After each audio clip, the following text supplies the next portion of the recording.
असम में पहले चरण का चुनाव जैसे ही समाप्त हुआ, भारतीय जनता पार्टी की बत्ती गुल हो गई है।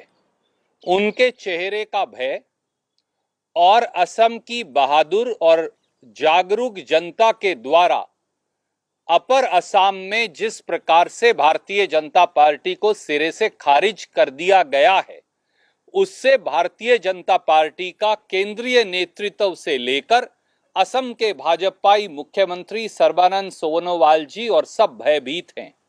और इस घबराई हुई, लड़खड़ाई हुई और छटपटाई हुई भारतीय जनता पार्टी ने आज वो किया जो शायद इस देश के इतिहास में कभी नहीं हुआ।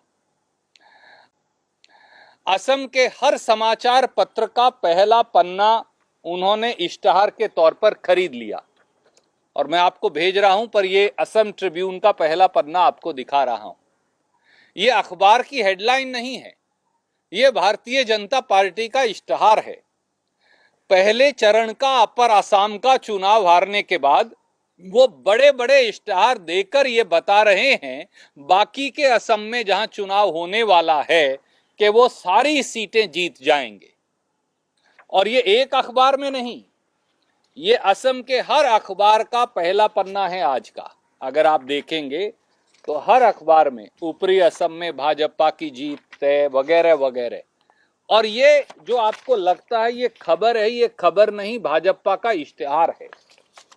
ये सीधे सीधे एक हारी हुई, बौखलाई हुई, छटपटाई हुई और घबराई हुई भारतीय जनता पार्टी, उनके राष्ट्रीय अध्यक्ष जेपी नड्डा जी, उनके मुख्यमंत्री सर्बानंद सोनोवाल जी, उनके प्रदेश अध्यक्ष रंजीत कुमार दास जी और भारतीय जनता पार्टी के पूरा नेतृत्व जो है, उनके द्वारा ये एक अपराध किया गया है। क्योंकि जैसा हम जानते हैं, चुनाव आयोग ने बाकायदा 26 मार्च 2021 को यह पत्र मैं आपको जारी कर रहा हूं, यह पत्र जारी करके हिदायत दी है कि अगर कोई भी दल या कोई भी पत्र या कोई भी चैनल या कोई भी राजनेता किसी प्रकार से भी अगर ये कोशिश करेगा दिखाने की कि नतीजे या नतीजों का परिणाम अमुक तरह का है या किसी राजनीतिक दल के हक में है, तो सीधे सीधे उसका परिणाम क्या होगा, उस पर 126 a representation of people act में आपराधिक मामला दर्ज होगा। ये एक अपराध है जिसकी सजा कम से कम 2 साल है। और इसीलिए आज छुट्टी के दिन हमने भारत के चुनाव आयोग को तकलीफ दी, उन्हें बाकायदा ये ज्ञापन दिया। आज छुट्टी के दिन हमने भारत के चुनाव आयोग को तकलीफ दी, उन्हें बाकायदा ये ज्ञापन दिया है। और इस ज्ञापन के माध्यम से कांग्रेस पार्टी ने 3 मुख्य मांगे रखी हैं। पहली मांग है कि असम के मुख्यमंत्री सर्बानंद सोनोवाल जी, भारतीय जनता पार्टी के असम के जो भारतीय जनता पार्टी के असम के अध्यक्ष है रंजीत कुमार दास जी और भारतीय जनता पार्टी के जो केंद्रीय अध्यक्ष हैं जेपी नड्डा जी और भाजपा के पदाधिकारियों के खिलाफ मुकदमा दर्ज किया जाए, एफआईआर दर्ज की जाए 126 a representation of people act की अवहेलना की, जिसकी कम से कम सजा 2 साल है। इसके साथ साथ हमने ये भी उन्हें कहा है कि सब अखबार को, पत्रिकाओं को, पत्रों को और सभी चैनल्स को यह हिदायत दी जाए कि भाजपा ये जो अपराध कर रही है, इस अपराध में बिल्कुल भागीदार ना बने, ये पाप है, पाप के भागीदार ना बने। खास तौर से आज होलिका दहन का समय है, आज बुराई को दहन करने का समय है। इस ऐसे में जो बुराई के सूत्रधार हैं भारतीय जनता पार्टी के लोग, उनका साथ ना दें। और इश्तहार जो है, आपको पता है कि एक एमसी एक कमेटी होती है जिसमें अप्रूवल होता है। इसका मतलब वो कमेटी भी भाजपा के साथ मिलकर इस अपराध की भागीदार है, उनको भी दंडित किया जाए और चुनाव की शुचिता, स्वतंत्रता और निष्पक्षता, इसे सुनिश्चित करने के लिए संपूर्ण कदम उठाए जाएं। असम में पहले चरण का चुनाव जैसे ही समाप्त हुआ, भारतीय जनता पार्टी की बत्ती गुल हो गई है। उनके चेहरे का भय और असम की बहादुर और जागरूक जनता के द्वारा अपर असम में जिस प्रकार से भारतीय जनता पार्टी को सिरे से खारिज कर दिया गया है, उससे भारतीय जनता पार्टी का केंद्रीय नेतृत्व से लेकर असम के भाजपाई मुख्यमंत्री सर्बानंद सोनोवाल जी और सब भयभीत हैं।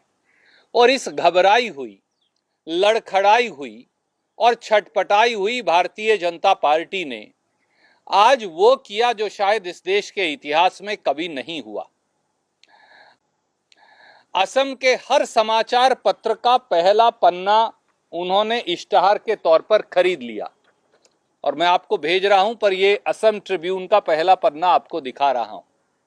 ये अखबार की हेडलाइन नहीं है, ये भारतीय जनता पार्टी का इश्तहार है। पहले चरण का अपर असम का चुनाव हारने के बाद वो बड़े बड़े इश्तहार देकर ये बता रहे हैं बाकी के असम में जहां चुनाव होने वाला है कि वो सारी सीटें जीत जाएंगे। और ये एक अखबार में नहीं, ये असम के हर अखबार का पहला पन्ना है आज का। अगर आप देखेंगे तो हर अखबार में ऊपरी असम में भाजपा की जीत है वगैरह वगैरह। और ये जो आपको लगता है ये खबर है, ये खबर नहीं, भाजपा का इश्तिहार है। ये सीधे सीधे एक हारी हुई, बौखलाई हुई, छटपटाई हुई और घबराई हुई भारतीय जनता पार्टी, उनके राष्ट्रीय अध्यक्ष जेपी नड्डा जी, उनके मुख्यमंत्री सर्बानंद सोनोवाल जी, उनके प्रदेश अध्यक्ष रंजीत कुमार दास जी और भारतीय जनता पार्टी के पूरा नेतृत्व जो है, उनके द्वारा ये एक अपराध किया गया है। क्योंकि जैसा हम जानते हैं, चुनाव आयोग ने बाकायदा 26 मार्च 2021 को ये पत्र मैं आपको जारी कर रहा हूं, ये पत्र जारी करके हिदायत दी है कि अगर कोई भी दल या कोई भी पत्र या कोई भी चैनल या कोई भी राजनेता किसी प्रकार से भी अगर ये कोशिश करेगा दिखाने की कि नतीजे या नतीजों का परिणाम अमुक तरह का है या किसी राजनीतिक दल के हक में है, तो सीधे सीधे उसका परिणाम क्या होगा, उस पर 126A representation of people act में आपराधिक मामला दर्ज होगा। ये एक अपराध है जिसकी सजा कम से कम 2 साल है। और इसीलिए आज छुट्टी के दिन हमने भारत के चुनाव आयोग को तकलीफ दी, उन्हें बाकायदा ये ज्ञापन दिया। आज छुट्टी के दिन हमने भारत के चुनाव आयोग को तकलीफ दी, उन्हें बाकायदा ये ज्ञापन दिया है। और इस ज्ञापन के माध्यम से कांग्रेस पार्टी ने 3 मुख्य मांगे रखी हैं। पहली मांग है कि असम के मुख्यमंत्री सर्बानंद सोनोवाल जी, भारतीय जनता पार्टी के असम के जो भारतीय जनता पार्टी के असम के अध्यक्ष है रंजीत कुमार दास जी, और भारतीय जनता पार्टी के जो केंद्रीय अध्यक्ष हैं जेपी नड्डा जी, और भाजपा के पदाधिकारियों के खिलाफ मुकदमा दर्ज किया जाए, एफआईआर दर्ज की जाए 126A representation of people act की अवहेलना की, जिसकी कम से कम सजा 2 साल है। इसके साथ साथ हमने ये भी उन्हें कहा है कि सब अखबार को, पत्रिकाओं को, पत्रों को और सभी चैनल्स को यह हिदायत दी जाए कि भाजपा ये जो अपराध कर रही है, इस अपराध में बिल्कुल भागीदार ना बने, ये पाप है, पाप के भागीदार ना बने। खास तौर से आज होलिका दहन का समय है, आज बुराई को दहन करने का समय है। इस ऐसे में जो बुराई के सूत्रधार हैं भारतीय जनता पार्टी के लोग, उनका साथ ना दें। और इश्तहार जो है, आपको पता है कि एक एमसी एक कमेटी होती है जिसमें अप्रूवल होता है। इसका मतलब वो कमेटी भी भाजपा के साथ मिलकर इस अपराध की भागीदार है, उनको भी दंडित किया जाए। और चुनाव की शुचिता, स्वतंत्रता और निष्पक्षता, इसे सुनिश्चित करने के लिए संपूर्ण कदम उठाए जाएं।